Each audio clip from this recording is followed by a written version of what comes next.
ndaturwa na taxi anonzi pima kwikwi ti extra. Are you positive? Are you valid? Nasty gay. Ndikazifunga so zvakawanda zvimumuri kutoburitsa kure kure kwandiendesa ushingisu vinti kutokamutsa.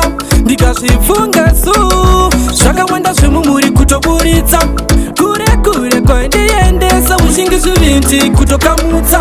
Asi uchandifunga ndaenda kanovimba nemunhu ndafenda aposo ndikadzika mutishi ndongoti zvinowanika iwe mishi. Uchandifunga ndaenda kanovimba nemunhu ndafenda aposo ndikadzika mutishi ndongoti zvinowanika iwe mishi.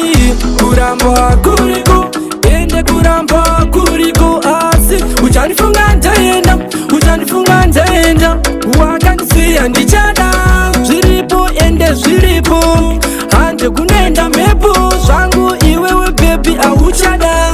Ndikazifunga so zvakawanda zvimumuri kutoburitsa kure kure kwandiendesa ushingisu vinti kutokamutsa. Ndikazvifunga so zvakawanda zvimumuri kutoburitsa kure kure kwandiendesa ushingisu vinti kutokamutsa. Handise kuramba ndaramba bodo asi mbiri shonga mumoyo ndo ndikafunga zvandaikufungira wakaparadza kare zvandaikuitira.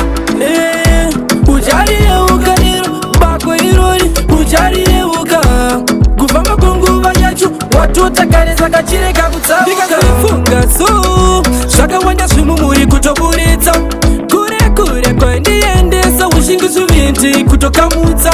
Ndikazvifunga so zvakawanda zvimumuri kutoburitsa kure kure kwandiendesa ushingisu vinti kutokamutsa.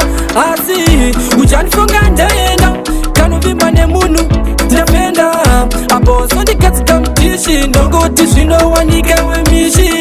Uchandifunga ndaenda kanovimba nemunhu ndafenda aposo ndikadzika mutishi ndongoti zvinowanika iwe mishi.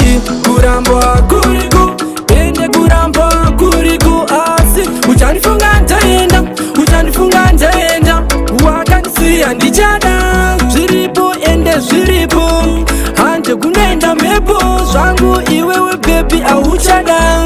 Ndikazifunga so zvakawanda zvimumuri kutoburitsa kure kure kwandiendesa ushingisu vinti kutokamutsa. Ndikazvifunga so zvakawanda zvimumuri kutoburitsa kure kure kwandiendesa ushingisu vinti kutokamutsa.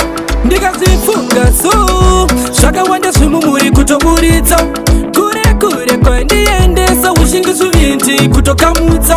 Ndikazvifunga so zvakawanda zvimumuri kutoburitsa kure kure kwandiendesa ushingisu vinti kutokamutsa.